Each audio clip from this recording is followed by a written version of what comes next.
No Justiça para Todos de hoje, vamos entrevistar o assistente de projetos da Organização Internacional para as Migrações, a OIM, Guilherme Otero. Ele possui graduação em Relações Internacionais pela Universidade de São Paulo e é mestre em Políticas Públicas pela Universidade Federal do ABC. Foi coordenador adjunto de políticas para migrantes na Prefeitura de São Paulo e tem experiência nas áreas de migrações internacionais, gestão de políticas públicas, educação e direitos humanos. Ele está aqui para falar sobre a questão migratória no Brasil e também sobre o evento Direito Migratório, aprimorando capacidades de resposta da Justiça Federal no contexto do fluxo de venezuelanos. Um curso promovido pela OIM a juízes federais para que possam lidar melhor com as questões sobre direito migratório em contextos de emergência. Fique com a gente, o Justiça para Todos está no ar.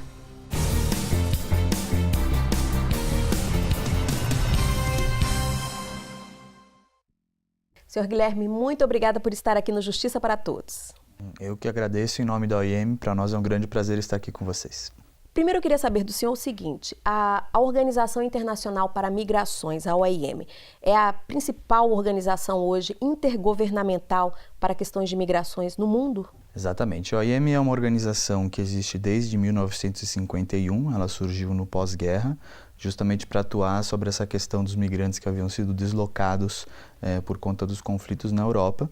E ao longo do século XX ela foi evoluindo, mudando seu escopo de atuação, até que finalmente chegou ao nome que nós temos hoje, né, Organização Internacional para as Migrações. Já temos 173 membros, né, na organização, além de 8 estados observadores. E, finalmente, em 2016, entramos no sistema ONU como uma agência relacionada, né? Então, a OIM é hoje a agência da ONU para as migrações, né? Da forma como nós colocamos. E como é que é desenvolvido o trabalho pela organização? A organização é uma organização bastante descentralizada, né? Nós temos mais de 100 escritórios no mundo inteiro. E ela é uma organização que atua muito com base em projetos, ou seja, nós temos uma série de projetos, né, centenas de projetos ativos no mundo todo, e eles estão todos relacionados à migração nas suas mais diversas facetas. Então trabalhamos tanto, por exemplo, com a questão de emergência relacionada a deslocamentos e a fluxos migratórios, como também, por exemplo, capacitação a agentes públicos, a sociedade civil, para melhorar a resposta e a atuação sobre as migrações, o atendimento a migrantes. Também trabalhamos bastante com temas, por exemplo, relacionados a tráfico de pessoas, a migração laboral e a facilitação da migração, ao retorno voluntário e reintegração. Então é uma organização que tem um escopo de atuação bastante amplo. Trabalhamos também com uma definição de imigrante que é bastante abrangente, né? E os projetos estão sempre relacionados a esses temas. Então, de fato, é um trabalho bastante grande para abarcar a complexidade dos fluxos migratórios contemporâneos. Como é que o senhor avalia essa questão da migração no Brasil? O Brasil é um país que, como todos sabem, historicamente sempre recebeu muitos migrantes e também muitos brasileiros emigraram e continuam emigrando hoje, né?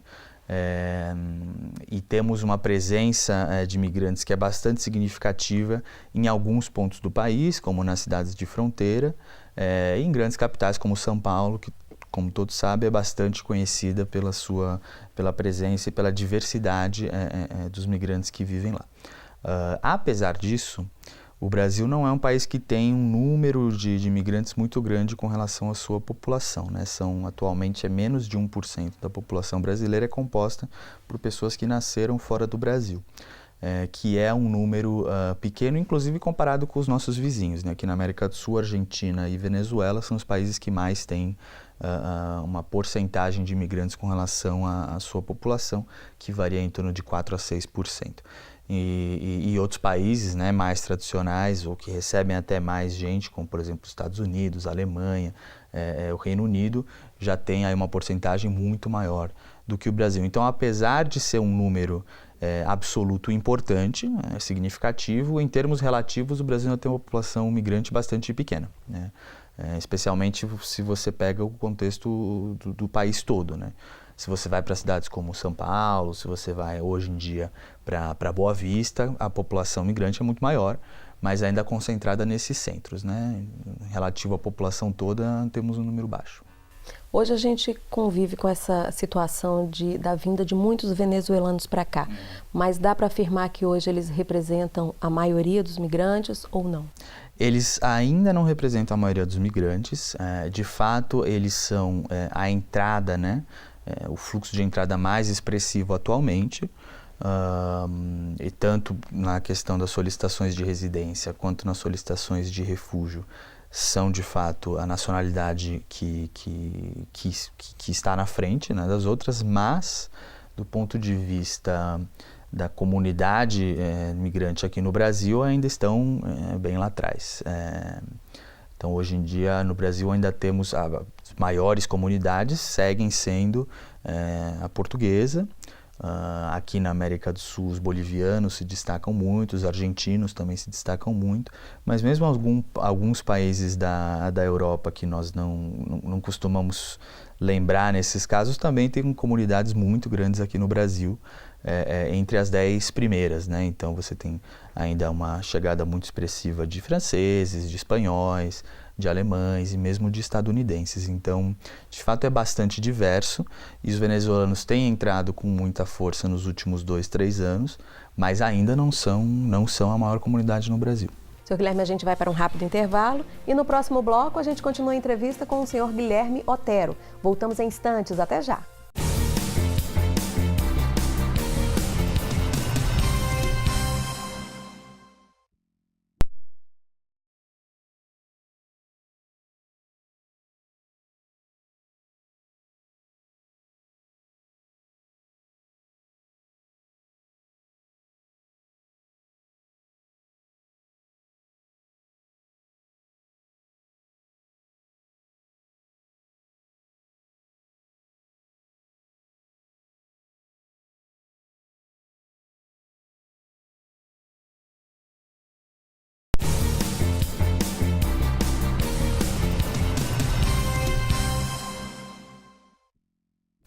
Voltamos a falar com o assistente de projetos da Organização Internacional para as Migrações, a OIM, o senhor Guilherme Otero. Ele está aqui para falar sobre a questão da migração no Brasil e a capacitação dos juízes federais para lidarem com o intenso fluxo de migrantes para o nosso país. Senhor Guilherme, a OIM hoje tem um balanço de quantas pessoas têm vindo para cá, de quantos migrantes têm chegado ao Brasil? Sim, segundo os últimos dados da Polícia Federal, até para surpresa talvez de algumas pessoas, o saldo migratório no Brasil ainda é negativo, né? Mais ou menos 150 mil pessoas que deixaram o país no último ano, a mais do que entraram. Ou seja, isso mostra que ainda a emigração de brasileiros é maior do que a chegada de imigrantes no país, mesmo contando os venezuelanos. No total, né, no ano de 2018, segundo a Polícia Federal, permaneceram no Brasil, né, ou seja, novos migrantes, em torno de 95, 96 mil pessoas, neste ano de 2018. Com relação aos venezuelanos especificamente, já entraram no Brasil nos últimos anos cerca de mais ou menos 200 mil. 200 mil venezuelanos entraram pela fronteira norte, pela cidade de Pacaraima, que foram registrados por ali. Só que mais de 50% desses saíram do Brasil. Então nós temos atualmente um número entre 95 e 100 mil venezuelanos que estão registrados no Brasil, seja como residentes temporários, seja como solicitantes de refúgio. Então é um número bastante expressivo, mas mostra que o Brasil, para os venezuelanos, é tanto um país de destino, vem para ficar aqui, quanto um país de trânsito, porque de fato praticamente metade segue para outros países da região, né, seguem caminho para a Argentina, para o Chile, para o Uruguai, ou mesmo usam o Brasil como um lugar onde eles vão entrar no transporte aéreo, pegar o avião e ir para Estados Unidos, Europa, que também são destinos bastante importantes para eles. Mas a verdade é que nos últimos anos, se você for pegar o saldo migratório, não houve grandes mudanças nesse número de entradas e saídas do Brasil.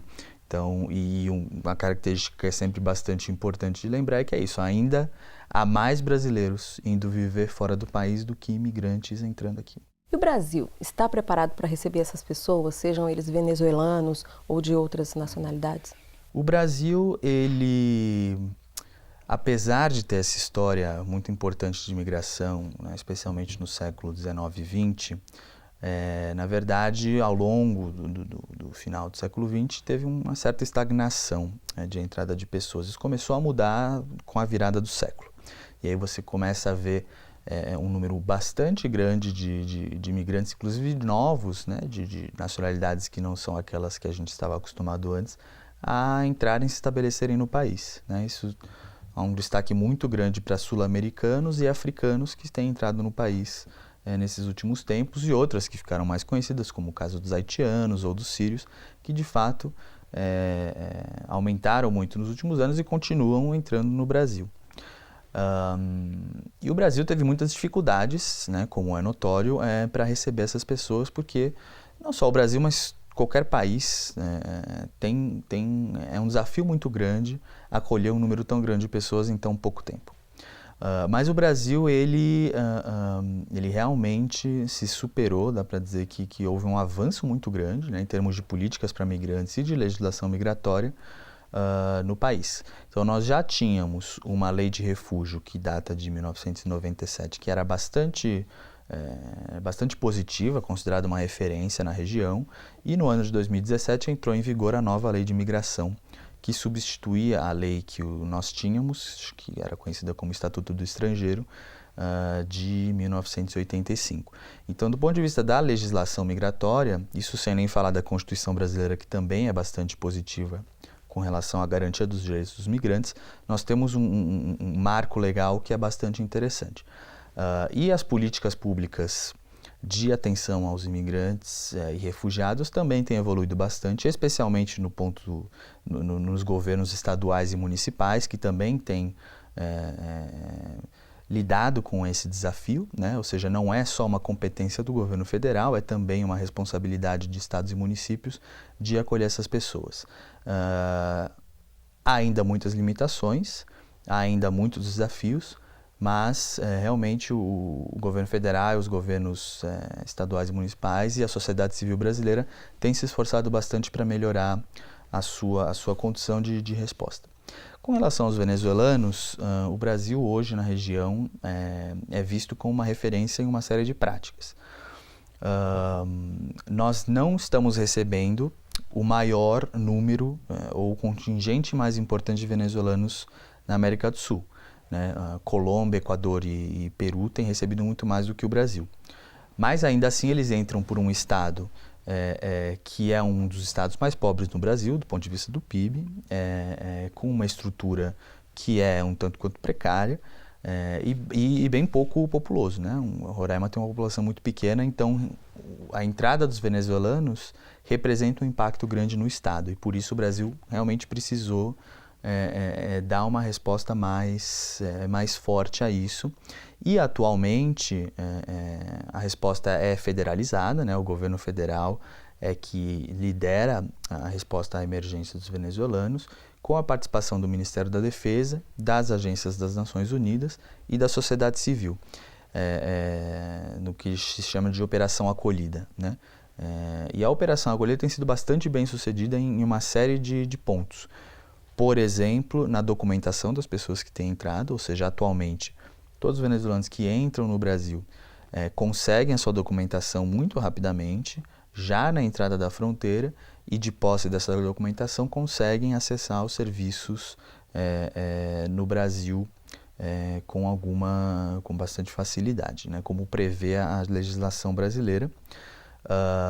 Outro ponto que se destaca, por exemplo, é a estratégia de interiorização, né, que se fala muito atualmente. Já são mais de 3 mil venezuelanos que foram deslocados para mais de 29 municípios no Brasil pela Operação Acolhida, com participação da OIM, do Acnur, das Forças Armadas, da sociedade civil e dos governos locais que têm se proposto a recebê-los. E a interiorização é um esforço muito grande e que tem sido vista com muito bons olhos pelos outros governos regionais e mesmo internacionais. Ou seja, a comunidade internacional vê hoje que o Brasil tem se esforçado e dado uma resposta à altura dos fluxos. Ainda há, né, isso não significa dizer que o problema está resolvido, há muitas dificuldades em Roraima, como a população roraimense conhece, as pessoas que visitam lá conseguem ver, mas houve um avanço muito grande considerando o começo do ano para hoje, né? Ou seja, estamos em outro patamar mesmo e até onde nos consta a intenção é que isso continue melhorando com o tempo. O Brasil faz todo esse esforço para atender, mas assim, legalmente ele tem a obrigação, está na legislação, né, que ele tem a obrigação de receber essas pessoas? A palavra obrigação é um pouco complicada. O que acontece é que o Brasil ele é signatário de uma série de acordos internacionais de direitos humanos e mesmo de proteção a refugiados, que colocam muito claramente que a pessoa ela tem que ter o direito de cruzar a fronteira e solicitar, se ela está sob proteção internacional, de solicitar essa proteção. Se você, por exemplo, fecha a fronteira, você pode estar colocando essas pessoas em risco no país onde elas estão. Além disso, a nova lei de imigração também é bastante clara e a própria Constituição diz isso, de que o Brasil é um país onde as pessoas podem buscar proteção e asilo, né? E refúgio, onde os migrantes, mesmo que não estejam buscando esse tipo de proteção, têm direito de entrar, de circular no país e de acessar a sua regularização migratória conforme a lei. Então, e essa prática, né, essa posição com relação à migração no Brasil e essa postura humanitária de garantia de direitos humanos dos migrantes é algo que o Brasil vem promovendo já há vários anos, né, ao longo de vários governos no país desde a década de 90. Então, esse é um compromisso que o Brasil tem feito, ele se destaca por isso na comunidade internacional e nessa emergência dos venezuelanos também tem feito o seu papel de acolher as pessoas que estão em necessidade. Senhor Guilherme, a gente vai para mais um intervalo e voltamos daqui a pouco. Não saia daí.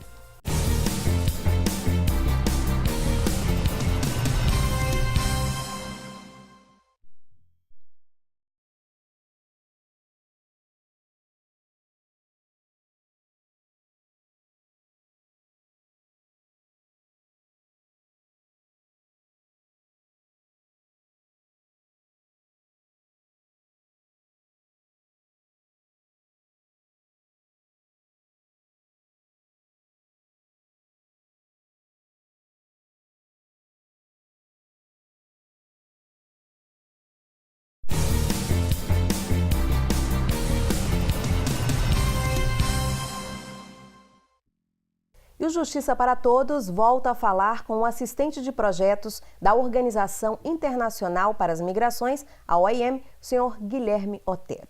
Senhor Guilherme, vamos falar nesse bloco sobre a questão do preparo da magistratura para lidar com esse fluxo intenso de migrantes no Brasil, né? Inclusive a OIM, a organização, realizou um curso com um preparo com os juízes federais. Queria que o senhor falasse um pouquinho sobre esse evento. A justiça brasileira tem se destacado muito positivamente nessa resposta, né, levando em consideração e defendendo a legislação brasileira, a lei do refúgio, a lei de imigrações e a Constituição de forma bastante positiva. E tem sido um grande parceiro quando se trata da garantia dos direitos dos migrantes. Apesar disso, o fluxo venezuelano de fato traz uma série de desafios e de novidades que em muitos lugares, em algumas regiões do Brasil, são tanto quanto atípicas, né? Então, por meio de conversas com a JUF e da nossa avaliação da situação, nós propusemos esse curso, né, um curso de 3 dias, que se focou bastante para explicar como funciona, né, a legislação migratória brasileira, o que tem sido feito com relação ao fluxo dos venezuelanos, explicar, trazer alguns casos e boas práticas de outros países e trazer mais instrumentos e ferramentas para que os juízes possam atuar da melhor forma possível no momento em que chegarem casos a eles relacionados a toda a resposta humanitária e mesmo dos próprios migrantes e refugiados com relação às suas demandas. Então nós trouxemos vários especialistas da OIM, da nossa sede em Genebra, trouxemos acadêmicos no Brasil e trouxemos outros especialistas, seja do governo federal, seja, por exemplo, da Defensoria Pública da União, para conversar com os juízes, passar o que cada um tem feito nessa resposta e quais são os gargalos que precisam ser resolvidos. Foi um curso bastante positivo, tivemos um feedback bastante positivo dos juízes que participaram e pretendemos seguir nessa linha de capacitação, não só da justiça brasileira, mas também dos outros órgãos, outras autoridades do país, né?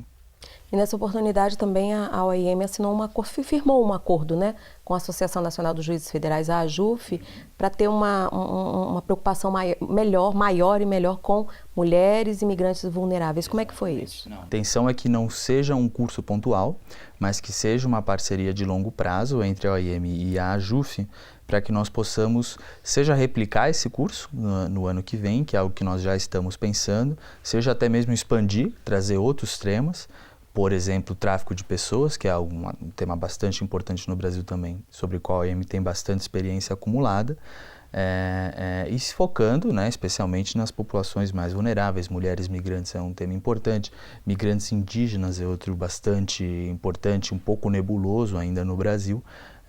Então esse acordo entre a OIM e a AJUF visa estabelecer mais ou menos um plano de ação e uma parceria de mais longo prazo para que nós continuemos promovendo essa capacitação com os juízes federais.